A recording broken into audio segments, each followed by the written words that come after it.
2009 à Vipa. Monsieur Moussa Dadis Camara, venez à la barre.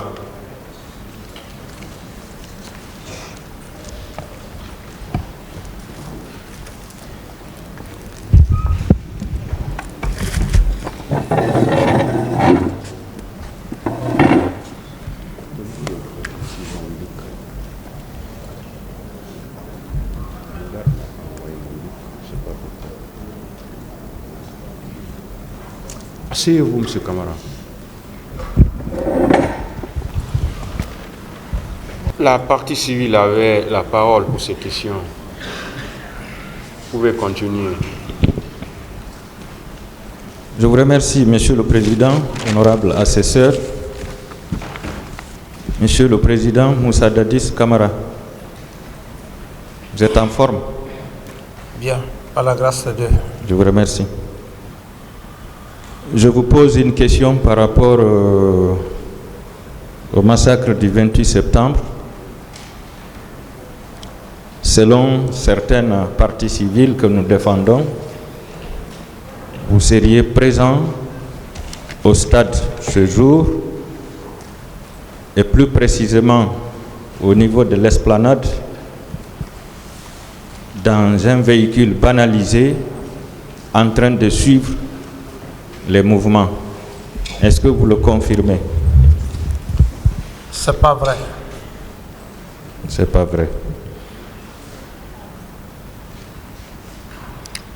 Selon des renseignements recueillis par la commission d'enquête internationale que vous aviez demandé,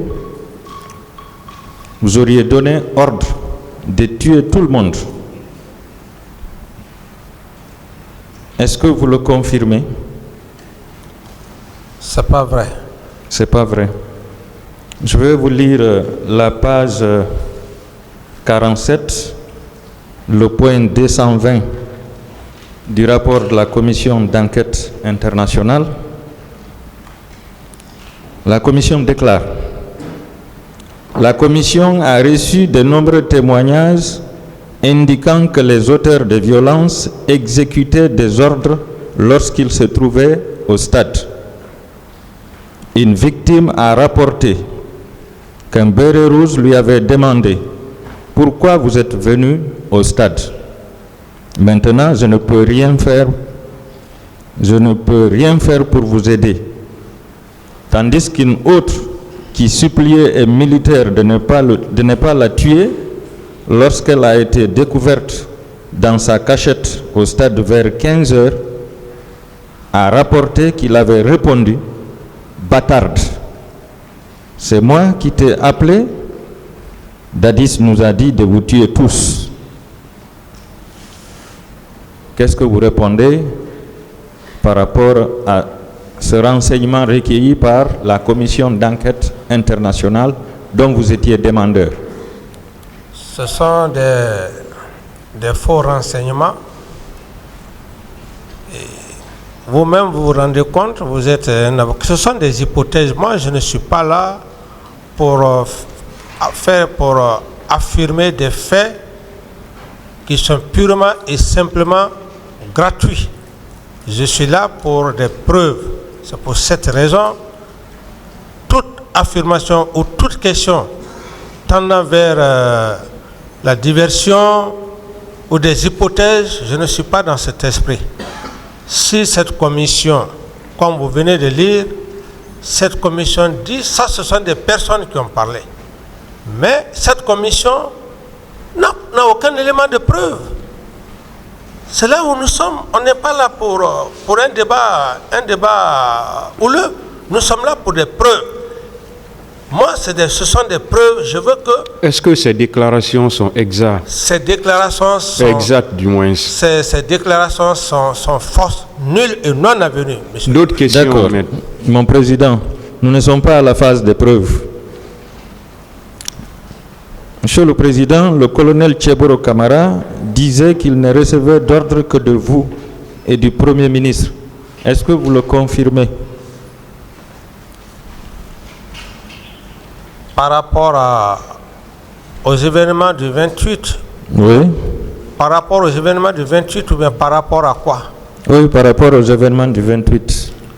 Non, le colonel Teboro n'a jamais dit qu'il a reçu des instructions de moi. D'accord. Je vais vous lire toujours la page 47, point 218. Selon la commission, le commandant Teboro a informé la commission qu'il était avec le président la nuit du 27 au 28 quand Sidia Touré a été appelé. Bien que le président ait déclaré à la commission que le commandant Teboro prend ses dispositions. Ce dernier a expliqué à la commission qu'il faut suivre la hiérarchie et que ses seuls supérieurs sont le Premier ministre et le président de la République. Il dispose d'ailleurs des numéros de téléphone réservés aux appels du président. Dans ces circonstances, le commandant Teboro n'aurait pas pu aller au stade ou décider de quelque action que ce soit en relation avec les événements sans avoir reçu des ordres du président ou du moins l'autorité d'agir en son nom. Quelle est votre réponse par rapport à ça?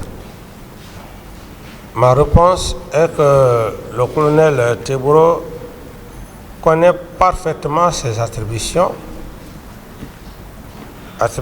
par rapport au maintien de l'ordre et d'autres services spécifiques. Donc, cette déclaration n'est pas vraie. D'accord. Donc, si vous l'aviez confié le maintien d'ordre, est-ce que cela veut dire que ce jour aussi, c'est vous qui l'aviez dit d'aller maintenir l'ordre au stade? Ce n'est pas moi qui ai confié le maintien d'ordre au colonel, c'est un officier de police judiciaire. Ça, c'est la base même de leur formation. Donc, ce n'est pas un président qui va dire à un officier de police judiciaire, je t'envoie pour un maintien d'ordre. C'est classique. Ce sont ses attributions. Et j'ai même précisé ici que très rarement d'ailleurs je me voyais avec le colonel Teboro parce que sa mission, comme il connaît sa mission, chaque matin, le colonel Teboro, on se voyait très rarement d'ailleurs.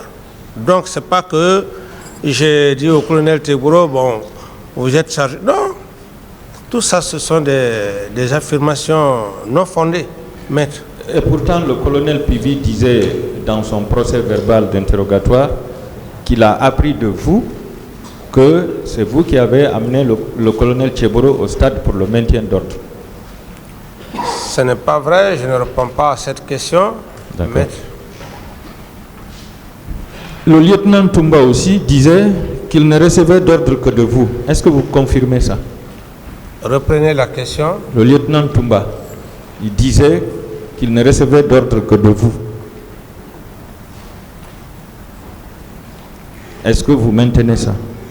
Est-ce que vous confirmez ça? Oui, il était... D'accord. Oui.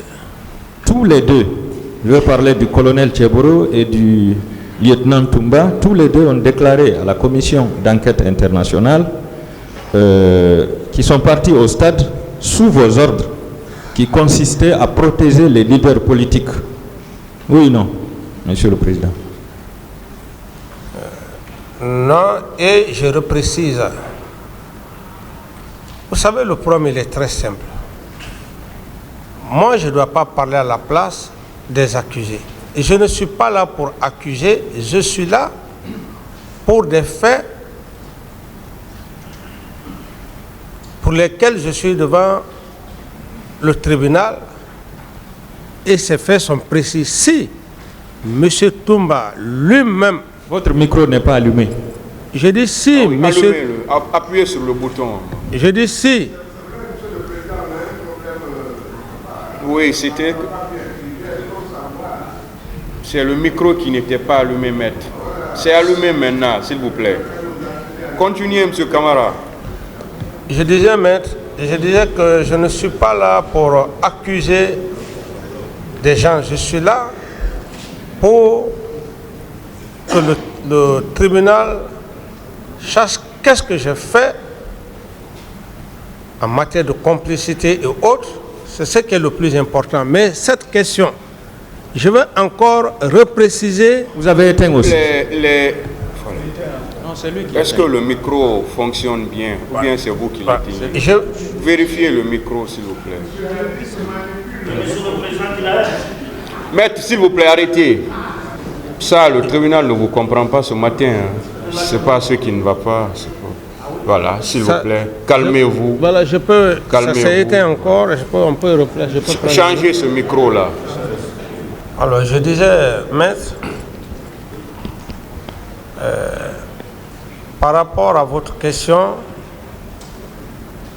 je ne voudrais pas que les questions soient de nature à me distraire tout au moins. Mais je voulais vous dire, si M. Toumba, bien qu'il soit sous mes ordres, il a été clair devant le tribunal, devant M. le Président, que M. Moussa Dadis Camara ne m'a pas donné des instructions. Qu'est-ce qui est plus clair que cela? Si ce n'est pas chercher vraiment peut-être une façon à me pousser à dire autre chose. Donc à ce niveau, je voudrais que vous restez constant dans cet esprit. Si M. Aboubakar Toumba avait dit, contrairement à l'époque où tout le monde disait oui, le capitaine Dadis a donné des ordres à son aide de camp pour aller massacrer, mais par la grâce de Dieu, personne, il a été très clair devant le président. D'autres questions? Monsieur le Président, Dadis. Oui. La question était simple. Est-ce que c'est vous qui avez ordonné le colonel Tchebourou et le lieutenant Toumba d'aller protéger les leaders politiques au stade ce jour? C'était ça sa question. Non. Voilà. Je vais vous lire... Décoiffez-vous, messieurs. Le point 219 du rapport de la commission d'enquête internationale. Le lieutenant Toumba a également assuré qu'il dépendait directement du président et que le jour des événements, le président lui avait directement ordonné d'aller au stade pour protéger les leaders politiques et renvoyer tout militaire de l'armée régulière en caserne. Le lieutenant Toumba et le commandant Tchebourou ont informé la commission que lorsque la violence a éclaté au stade, leur mission était de protéger les leaders politiques. Tous les deux ont déclaré avoir obéi de façon responsable. Tous les deux ont déclaré avoir obéi de façon responsable aux ordres, comme en atteste le fait que les leaders politiques qu'ils ont personnellement évacués du stade n'ont pas été tués. Est-ce que ce que les missionnaires ont dit est vrai, Monsieur le Président? Maître, moi je maintiens et je persiste et je confirme, je maintiens à la déclaration de M.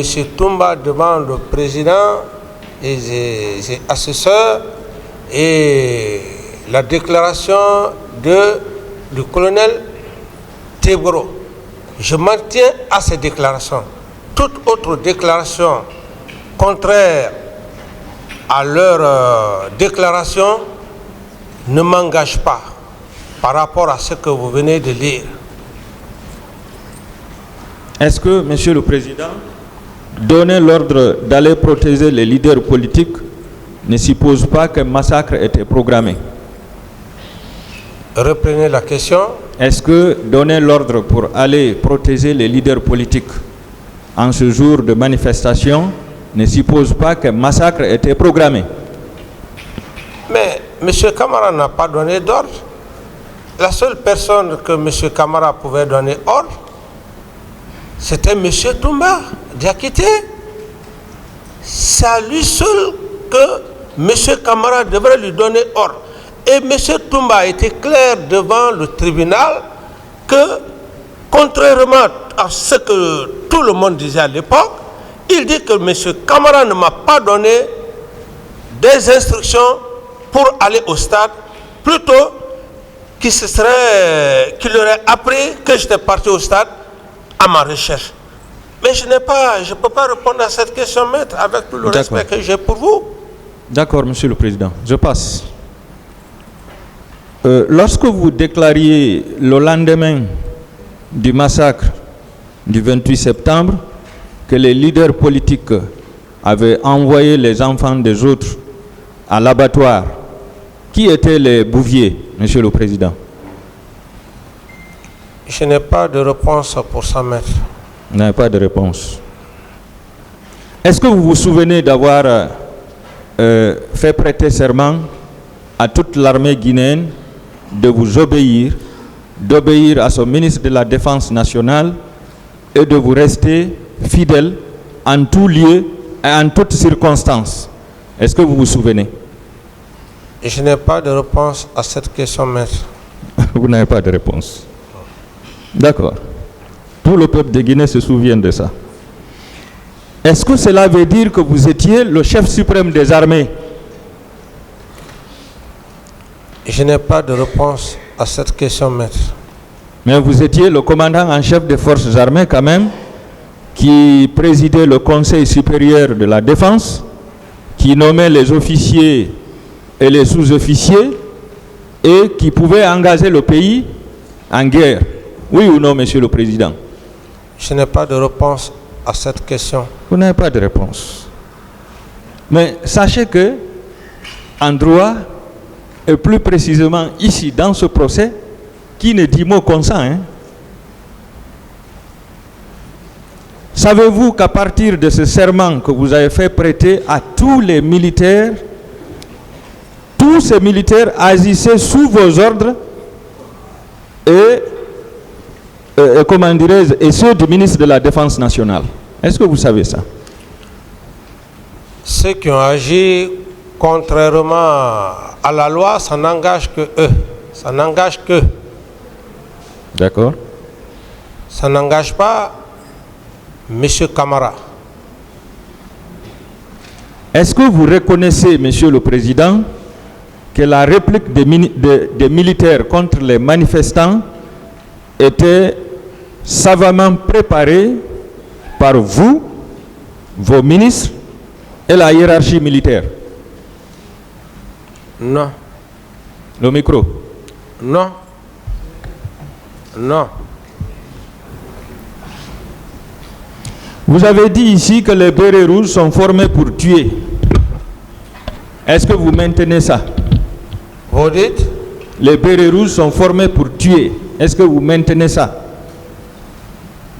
Vous avez transformé l'idée. J'ai dit l'officier est formé dans le cadre de la défense de la patrie. Il est formé pour être tué. Il est formé pour être détenu comme prisonnier. D'accord, je reviens sous autre forme. Les bérets rouges sont-ils formés pour tuer ou pour le maintien d'ordre? Je ne sais pas. Vous ne savez pas, en tant que béret rouge.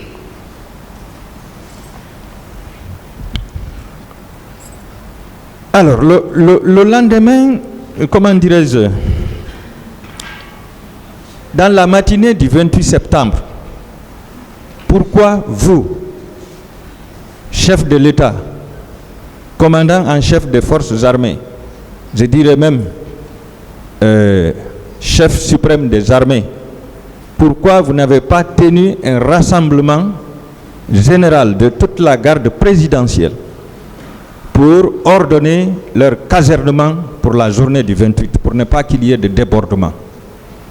Mais le chef d'état-major général des armées avait déjà pris une décision. Donc ce n'était pas mon rôle de le faire.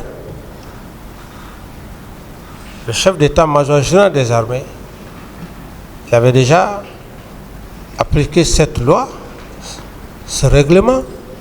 Je ne pouvais pas faire aucun rassemblement. Monsieur le Président, Oui, le chef d'état-major général des armées peut-être l'a fait à l'intention de toute l'armée guinéenne. Mais la garde présidentielle relevait spécialement de vous. Et vous saviez qu'il y avait des incontrôlés parmi eux. Pourquoi, pour cette journée de manifestation, vous n'avez pas tenu un rassemblement pour ordonner leur casernement? lorsqu'on parle de toute l'armée, c'est y compris les éléments de la garde présidentielle. C'est y compris les éléments de la garde présidentielle. Donc, ceux qui sont sortis, ça n'engage que. Mais vous les avez laissés sortir, Monsieur le Président. Mais je n'ai pas leur corde. Vous n'avez pas interdit de Je sortir. dis bien que je n'ai pas leur D'autres corde. questions, maître, pas de discussion, des réponses. Est-ce que dans la nuit du 27 au 28 septembre, vous avez eu à appeler votre ministre de la Sécurité pour lui donner des instructions afin de maintenir l'ordre au stade? Non. Est-ce que dans la matinée du 28 septembre, vous avez convoqué le ministre de la Sécurité présidentielle et le commandant du régiment de la garde présidentielle pour leur donner ordre de caserner tous les bérets rouges? Non. Est-ce que vous aviez appelé votre ministre de la Défense nationale pour donner des consignes afin que les militaires ne sortent pas dans cette journée? Le ministre de la Défense était à l'intérieur du pays, comme je l'ai bien dit. Je ne vais pas revenir là-dessus. Il faut être sur place pour donner des instructions. Monsieur le Président, je veux dire, est-ce que vous l'avez appelé au moins au téléphone pour lui dire, mon général, je donne ordre? Non, non. Non. Au moment où le lieutenant Aboubakar Sidiki Diakité vous dissuadez de ne pas aller au stade, est-ce que lui et les hommes du salon vous ont demandé de leur laisser faire, d'aller régler le compte des manifestants et des leaders politiques? Non. Non. D'accord. Est-ce que vous maintenez que c'est Joseph Loa, alias Makambo, qui vous a informé pour la première fois que Toumba était allé au stade? Oui. Est-ce que vous maintenez également que c'est lui qui vous a informé que Toumba était de retour du stade? Oui. Est-ce que cela veut dire que Toumba était allé seul et est revenu seul du stade? C'est à M. Toumba de dire devant... De répondre à cette question. De répondre à cette question. Et vous-même? Non, je ne parle pas à sa place. C'est M. Camara. Donc, je réponds à mon nom propre, personnel. Mais je ne réponds pas à sa place. Est-ce que vous aviez demandé à Joseph Loa qui d'autres sont allés au stade? Non. Non. Donc ce n'était pas un souci pour vous de savoir quels sont ceux qui sont allés au stade en dehors de Toumba? Ouais, vous pouvez imaginer comme vous voulez, maître. Mais je ne peux pas répondre à cette question. D'accord. Quand il est revenu, est-ce qu'il vous a fait un compte rendu? J'ai déjà répondu à cette question. Oui, je veux avoir la réponse maintenant là, s'il vous plaît. S'il vous plaît, maître, j'ai déjà répondu à cette question. Donc, il vous a fait un compte rendu? J'ai déjà répondu à cette question, maître. Et c'est vous qui l'aviez amené en mission? Non.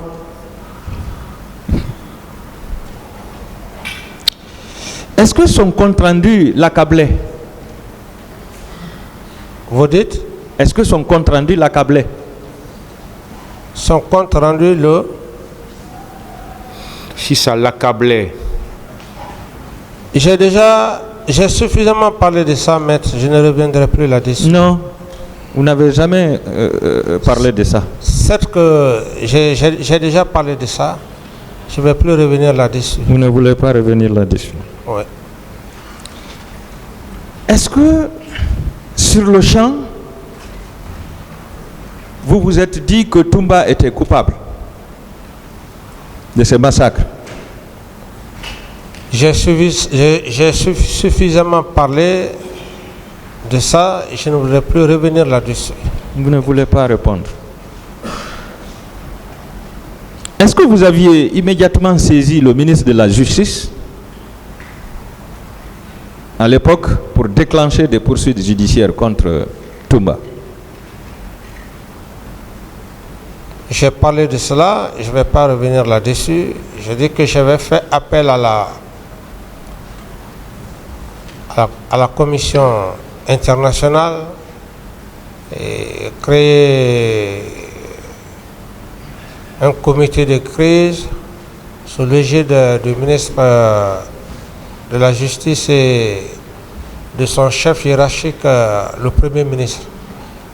Donc j'en ai suffisamment parlé et je ne voudrais plus revenir là-dessus. Donc vous n'avez pas saisi le ministre de la Justice?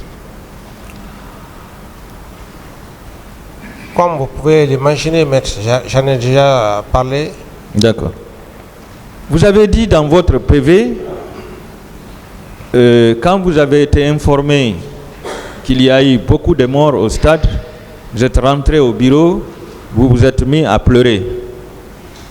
Est-ce que ces pleurs signifiaient que vous vous sentiez coupable de ce massacre? Mais c'est choquant.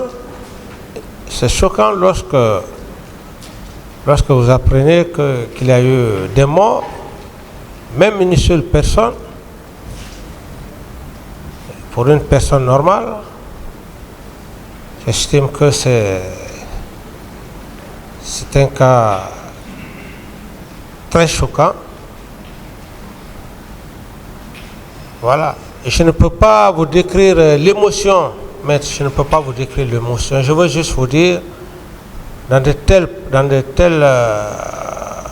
telles circonstances, lorsqu'on vous annonce qu'il y a eu des morts, beaucoup de morts, je ne peux pas vraiment vous décrire l'émotion. Ce que vous venez de lire, je pense que c'est largement suffisant. Le reste, je n'ai pas autre détail à faire. Monsieur le Président, oui. Étant donné que ce sont vos hommes qui sont allés au stade pour perpétrer ce massacre, et vous avez été informé par votre chef d'opération, si vous vous mettez à pleurer, est-ce que cela ne veut pas dire que c'est parce que vous vous sentiez coupable? Vous savez, les pleurs d'abord, humainement, c'est naturel. C'est naturel. C'est naturel, on n'a pas besoin... les pleurs sont naturels pour tout être humain. Je n'ai pas besoin de vous expliquer ça. Les pleurs sont tout à fait naturels. L'homme est né avec ça. Ça peut être l'émotion, et ça peut être sous choc. Donc je n'ai pas besoin de vous expliquer ça, maître. Prenez comme vous voulez. D'accord. Est-ce que ce massacre était un signe de déclin pour votre régime? Ce massacre était et de la chute du CNDD. Je dis ce massacre était lugubre, barbare et féroce pour cette raison que j'avais mis toutes les commissions en marche afin de faire la lumière. Ça ne devrait pas rester impuni. Et Dieu merci. Est-ce que c'était un signe de déclin de votre régime? C'est ce qu'il veut savoir. Non, pas un problème de déclin, c'est juste un choc. Un choc, on ne parle même plus là de... D'autres questions? Non,